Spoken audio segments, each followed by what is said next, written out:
Halo, saya Panji Pragiwaksono dan ini adalah Bimbel Kampus Suci. Kalau ingin mendapatkan golden ticket, pantau video yang satu ini.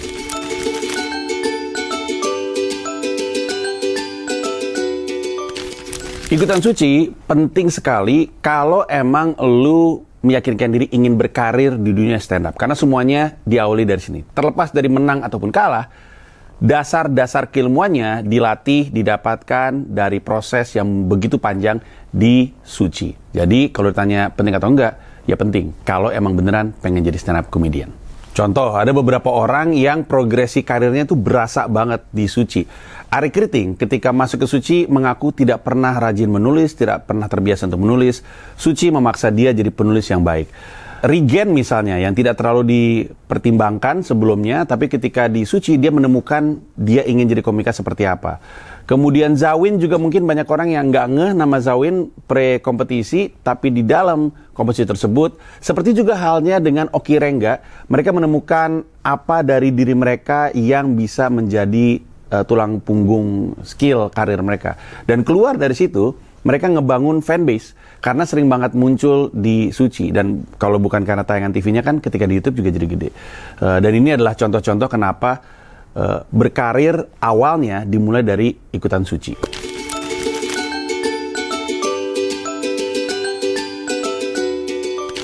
Untuk yang baru akan ikutan audisi suci, berikut ini adalah apa yang perlu disiapkan dalam mengikuti audisi tersebut.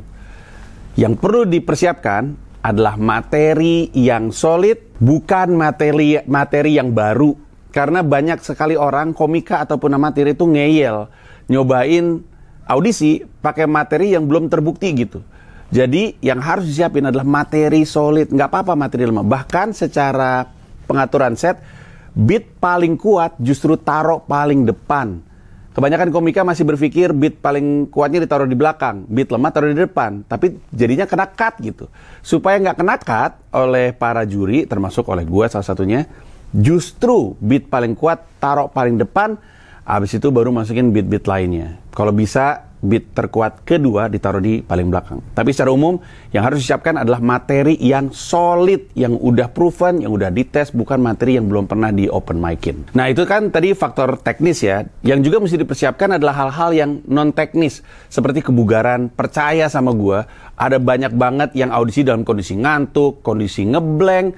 Hal-hal non-teknis ini sering dilupain. Laper, biasanya jadi alasan, sorry soalnya gua lapar, sorry soalnya gua ngantuk, sorry soalnya gue deg-degan. Nah, ini hal-hal non-teknis ini sebisa mungkin tidak jadi faktor dengan persiapan yang matang, bukan cuma teknis tapi juga non-teknisnya. Jadi istirahat yang cukup, kemudian tenangkan diri, cari cara untuk menenangkan diri supaya siap ketika audisi. Karena percuma, lu udah siap secara materi tapi grogi, biasanya suka ngeblank di depan para juri.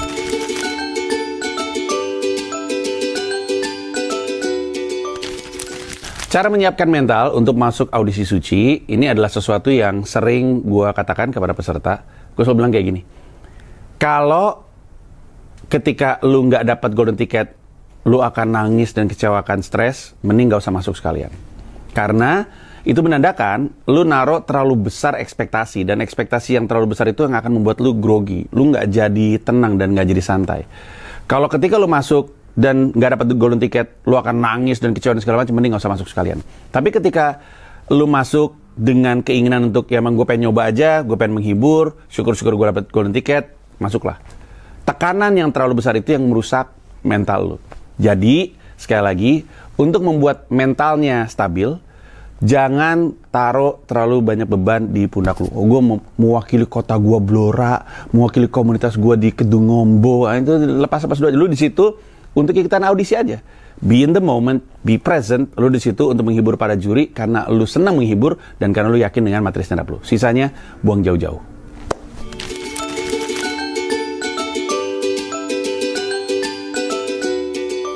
Kiat-kiat bagaimana caranya menjalani suci biar ringan dan tidak terbebani ada 3. Yang pertama adalah emang harus suka ngelawak aja.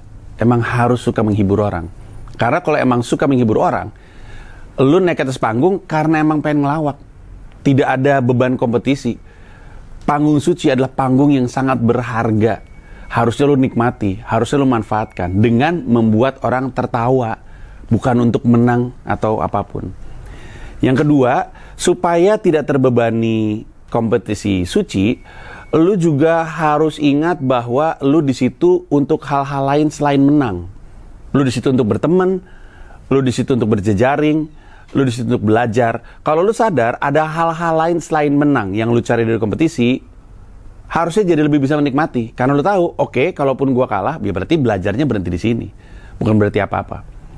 Dan yang ketiga, untuk membuat lu tidak terlalu stres di kompetisi, sadari bahwa setiap episode lu tidak harus jadi yang terbaik. Lu tidak harus jadi yang terlucu. Beban kalau lu berpikir harus jadi yang terlucu di antara begitu banyak peserta. Setiap episode, tugas lu adalah bukan menjadi yang paling terakhir. Pokoknya lu ukur teman-teman lu, habis itu lu targetin, setidaknya gue harus lebih bagus daripada dia. Kalau misalnya lu mentalnya diubah dari menjadi harus selalu yang terlucu dengan menjadi yang kedua tertidak lucu, itu tuh ngangkat beban. Dan itu yang membuat lu bisa konsisten. Beneran, ada banyak orang yang nggak keraba, nggak ketebak, tiba-tiba 5 besar, tiba-tiba 3 besar. Gitulah kurang lebihnya. Untuk yang pengen ikutan audisi suci, di tahun ini audisi suci ada offline dan ada online. Lu bisa ikutan salah satu dan bahkan lu bisa ikutan dua-duanya. Yang pasti siapkan materi terbaiknya. Audisinya sendiri akan jalan dari Oktober 2024 sampai dengan Desember 2024. Pantau informasinya di Instagram @sucikompastv. Selamat berjuang.